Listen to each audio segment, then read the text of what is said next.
সর্বশক্তি দিয়ে ইরানে হামলা চালিয়েছে যুক্তরাষ্ট্র ও ইসরায়েল।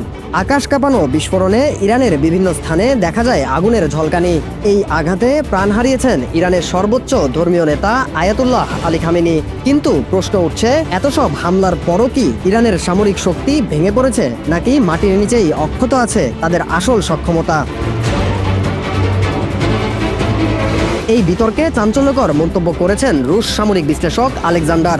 রাশিয়ার presidential academy of national economic and public অ্যাডমিনিস্ট্রেশনের সঙ্গে যুক্ত থাকা এই বিশেষজ্ঞের দাবি, যুক্তরাষ্ট্র ও ইসরায়েলের ব্যবহৃত আধুনিক অস্ত্র ইরানের মাটির গভীরে থাকা স্থাপনাগুলোতে আঘাত হানতে পারেনি।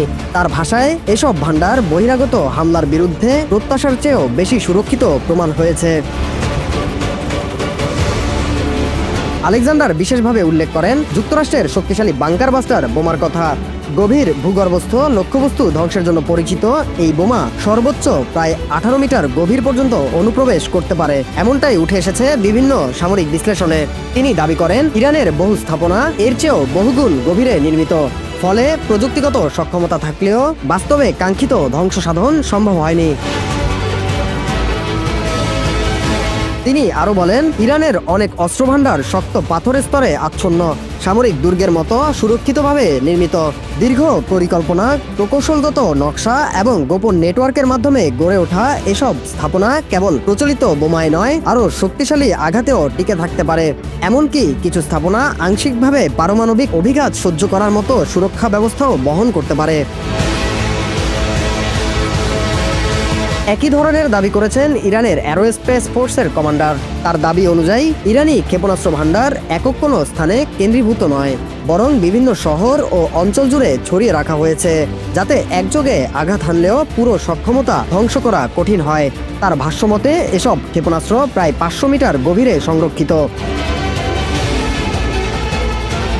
আলেকজান্ডারের মতে, সাম্প্রতিক বছরগুলোতে ইরান তাদের সামরিক শিল্পে উল্লেখযোগ্য বিনিয়োগ করেছে। শুধু পরিমাণে নয়, প্রযুক্তিগত দিক থেকেও তারা অগ্রগতি অর্জন করেছে। উদাহরণ হিসেবে তিনি উল্লেখ করেন মাঝারি পাল্লার ব্যালিস্টিক ক্ষেপণাস্ত্র খাইবার শেখান এবং হাইপারসোনিক ক্ষেপণাস্ত্র ফাত্তাহ 2 এর নতুন মাত্রা যোগ করেছে বলে দাবি করা হচ্ছে। বিশ্লেষকদের মতে, ভূগর্ভস্থ সামরিক অবকাঠামো নির্মাণ নতুন কোনো কৌশল নয়। স্যাটেলাইট নজরদারি ও আকাশপথে হামলা থেকে সুরক্ষার জন্য বিশ্বের বিভিন্ন দেশ গুরুত্বপূর্ণ স্থাপনাগুলো মাটির গভীরে তৈরি করে থাকে।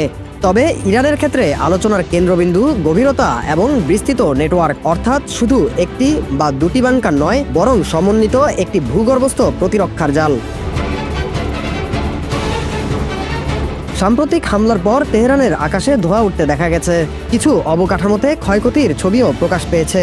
কিন্তু দৃশ্যমান ধ্বংস আর কৌশলগত সক্ষমতা দুটি ভিন্ন বিষয়। আলেকজান্ডারের বক্তব্য অনুযায়ী মাটির উপরে আঘাতের আড়ালেও মূল ভাণ্ডার অক্ষত থাকতে পারে। তবে এসব দাবি এখনও স্বাধীনভাবে যাচাই করা সম্ভব হয়নি। সামরিক অবকাঠামোর প্রকৃত গভীরতা, কাঠামো ও সুরক্ষা ব্যবস্থা সাধারণত কঠোর গোপনীয়তার মধ্যে রাখা হয়। ফলে উভয় পক্ষের দাবি পাল্টা দাবির মাঝেই পরিস্থিতি মূল্যায়ন করতে হচ্ছে আন্তর্জাতিক বিশ্লেষকদের।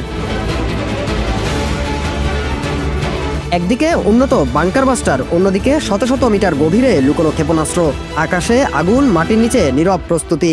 এই দ্বন্দ্বের ফলাফল নির্ভর করছে কেবল অস্ত্রের শক্তিতে নয়, কৌশল ও তথ্যযুদ্ধের উপরও। দৃশ্যমান বিস্ফোরণ হয়তো চোখ ধাঁধিয়ে দেয়, কিন্তু আসল প্রশ্ন রয়ে যায়, ইরানের ভূগর্ভস্থ শক্তি কি সত্যিই অক্ষত?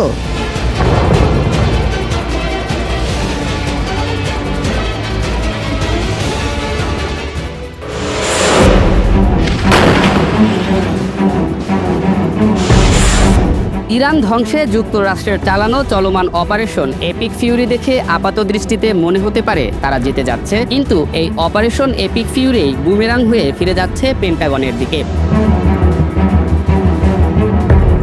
ইরানে যুক্তরাষ্ট্রের ক্ষেপণাস্ত্র হামলার তীব্রতাই ভঙ্গুর করে তুলছে সমুদ্রে ভাসতে থাকা যুক্তরাষ্ট্রের রণতরীকে। প্রশান্ত মহাসাগরে দুর্বল হয়ে পড়া নৌসেনারা অপেক্ষার দিন গুনছেন। প্রশ্নবিদ্ধ হচ্ছে যুক্তরাষ্ট্রের রণতরীর যুদ্ধের সক্ষমতা।